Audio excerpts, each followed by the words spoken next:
Pag mapapansin mo na ganito na ang masyadong malambot ang brake lever ng front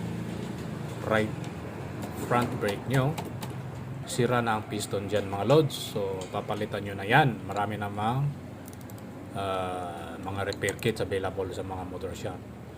So matanggalin natin yung brake lever gamit ng 10mm wrench.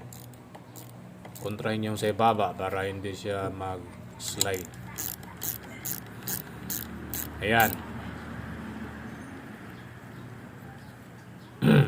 Yan. Ikot, ikot, ikot. Ikot, ikot. Ikot, ikot. Ikot. At ayan, natanggal na. Dahan-dahan hilahin nyo yung lever. Yan. Okay. Then tanggalin yung takip ng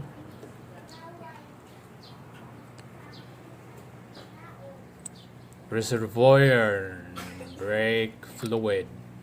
Yan, meron pang rubber.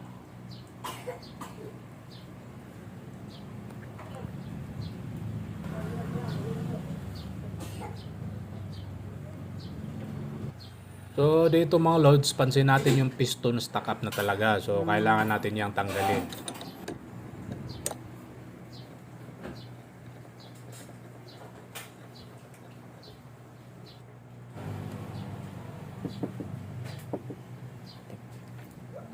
Okay, sa pamamagitan ng circlip pliers, sikwatin yung circlip na siyang nagsisilbing lock doon sa piston.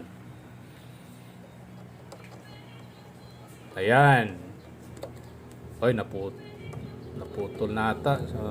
Kinalawang na masyado. Ayan, oh, putol na. So, yung kalahati, sikutin nyo pa para mahugot yung piston. Oh, ayun, oh. Ang circlip. So, doon sa kabila, doon sa kabilang banda, yan, gumagamit ng screwdriver at dahan-dahang pukin para lumabas yung piston. Ayan, oh. So makikita nyo ang piston masyado na siyang marumi, pinakalawang na. Yun ang dahilan na siya ay nag-stuck up na mga loads. Okay, ayun, hugutin. Oh. Ayan, oh. Yun ang papalitan nyo. So bago linisin muna yan.